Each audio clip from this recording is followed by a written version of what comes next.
வணக்கம் கைஸ். இன்னோட 2வது இடத்துல சைட் நான் வேலை செஞ்சுட்ருக்கேன். மலப்புரம் டிஸ்ட்ரிக்டில் ஒரு நியூஸ் ஒன்று பரவ ஆரம்பிச்சிருக்குதுங்க. என்னென்னு பார்த்தீங்கன்னா, இதுக்கப்புறம் வந்து எல்லாருமே மாஸ்க் யூஸ் பண்ணணும். ஆல்ரெடி வந்து கொரோனா வந்து போச்சு. ஸோ இதுக்கப்புறம் வந்து என்னென்னு பார்த்தீங்கன்னா, நிப்பா வைரஸ்னு ஒரு வைரஸ் வந்து பரவ ஆரம்பிச்சிருக்குது. ஸோ அது வந்து உயிரையே எடுக்கிற அளவுக்கு வந்து ரொம்ப ஆபத்தான வைரஸ் அப்படி சொல்கிறாங்க. ஸோ ஆல்ரெடி வந்து 2-3 பேர் வந்து இறந்துருக்காங்க மலப்புரம் டிஸ்ட்ரிக்ட்டில். ஸோ அதனால் வந்து பஸ்லையோ இல்லை வெளியில் பைக்கில் போனாலும் மாஸ்க் வந்து யூஸ் பண்ணணும் அப்படி சொல்லியிருக்காங்க. அதனால் மலப்புரம் டிஸ்ட்ரிக்ட்டில் யாராச்சும் ஆப்ரேட்டர்ஸ் டிரைவர்ஸ் யாராச்சும் இருந்தீங்கன்னா கண்டிப்பாக மாஸ்க் வந்து யூஸ் பண்ணிவிட்டு வெளியில் போங்க. இன்னோட 2 நாள் ஆகுதுங்க வேலை ஸ்டார்ட் பண்ணி ஓடிட்டுருக்கேன். ஸோ எந்த வரைக்கும் வந்திருக்கோன்னு பார்த்தீங்கன்னா, மேலே வந்து ஒரு லைன் வந்து காலையிலே எடுத்து முடிச்சாச்சு. ஸோ சைட்டில் வந்து ஓனர் இருந்தார். அதனால் வந்து ஏற்கனவே பிரச்சனை எல்லாம் போயிட்டு இருந்துச்சு. இந்த மாதிரி வந்து ஃபோனு வந்து பாட்டு கேட்கக்கூடாது, ப்ளஸ் வந்து ஃபோன் பேசக்கூடாது அப்படிலாம் சொல்லிட்டு பிரச்சனை போயிருந்துச்சு. ஸோ அதனால் வந்து காலையில் வந்து சரியாக வீடியோ எடுக்க முடியலங்க. ஸோ அதனால் இப்போ வந்து வீடியோ எடுத்திருக்கேன். எது வரைக்கும் வந்திருக்கோன்னு பார்த்தீங்கன்னா, மேலே இருக்க அந்த லைன் சின்ன ஒரு பெட்டு இருந்துச்சு. அந்த பெட்டு வந்து எடுத்து முடிச்சாச்சு. அடுத்து கீழே வந்திருக்குங்க. கீழே வந்து இப்போ எது வரைக்கும் வந்திருக்கோன்னு பார்த்தீங்கன்னா, கீழே அங்கேருந்து எடுத்து வந்திருக்கேன். ஸோ அந்த லைன்லேருந்து இப்படியே எடுத்துகிட்டு வந்துட்டுருக்கேன். இன்னும் வந்து முடியலைங்க, நிறைய இருக்குது. அங்கேருந்து லைனாக எடுத்துகிட்டு வந்தாச்சுங்க. சைடில் 2 பக்கமாக பாக்கு மரம் இருக்குது, சென்டரில் தென்னை மரம் இருக்குது. ஸோ அதெல்லாமே லெவல் பண்ணிவிட்டு, பாக்கு மரத்தில் வந்து அதிகமாக மண் போடாதீங்க, லைட்டாக மண் போட்டாலே போதும், லைட்டாக மண் போட்டு 3 நாளே போதும் அப்படின்னு சொன்னாங்க. ஸோ தென்னை மரத்தை மட்டும் அப்படியே நம்ம மூடிட்டு அப்படியே லைட்டாக வந்துட்டுருக்குறோங்க. ஆனால் இன்னொரு விஷயம் என்னென்னா, வேலை பார்க்கறதுக்கு கொஞ்சம் நல்லா இல்லைங்க. ஃபினிஷிங் வந்து பண்ண வேணாம், லைட்டாக லெவல் பண்ணிகிட்டே போனால் போதும் மண் போட்டு அப்படின்னு சொன்னாங்க. ஸோ அதனால் வந்து அப்படியே லெவல் பண்ணிட்டு போயிட்டுருக்குறோங்க. லாஸ்ட்டு எண்டுக்கு வந்து வந்தாச்சு. இந்த லைன் வந்து முடிய போகுது. அதுக்கப்புறம் அங்கேருந்து கீழே இறங்கி அந்த லைனை எடுத்துகிட்டு வரணுங்க. கீழே அந்த லைனை எடுத்துகிட்டு நம்ம நேராக போயிட்டு காலையில் ஸ்டார்ட் பண்ண பார்த்தீங்கன்னா, அங்கேருந்து அப்படியே மேலே ஏறிட்டு மேலே லைனுக்கு வந்து எடுத்துகிட்டு வரணும். ஸோ அப்படி தாங்க இப்போ இருக்குது பிளான். ஏன்னா மேலே ஏறதுக்கு வந்து ரொம்ப கஷ்டமாக இருக்குது, ரொம்ப ஹைட்டாக இருக்குது. அது வந்து மேலே ஏறுறதும் இறங்குறதும் ரொம்ப கஷ்டமாக இருக்கும். ஸோ அதனால தாங்க.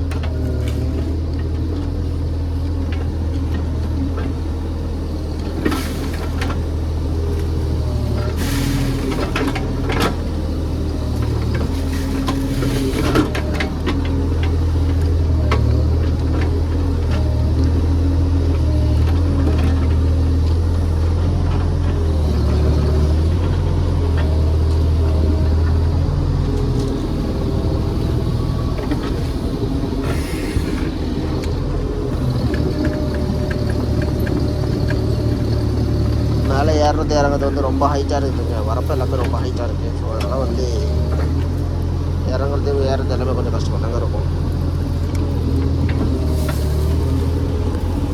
இல்லை வேலைங்க, பில்லு எல்லாமே வெட்டினதுக்கப்புறம் வந்து பார்த்திங்கன்னா இடமே ரொம்ப க்ளீனாக இருக்குது.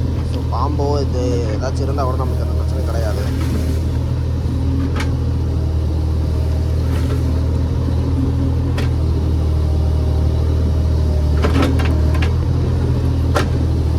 மரங்கள் எல்லாம் அதிகமாக இருக்கிறதுனால வந்து வெயில் அதிகமாக தெரியலங்க. ஸோ காற்றடிக்கலை, வெயில் அதிகமாக தெரியல. ஸோ அதனால் வந்து வேலை செய்யறது கொஞ்சம் ஈஸியாக இருக்குது. சூடு வந்து அதிகமாக இல்லை.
இப்போ பார்த்தீங்கன்னா, அங்கேருந்து நேராக நம்ம மேலே எடுத்துகிட்டு போயிட்டு அங்கேருந்து கீழே இறங்கி இந்த லைன் ஃபுல்லாகவே எடுத்தாச்சுங்க.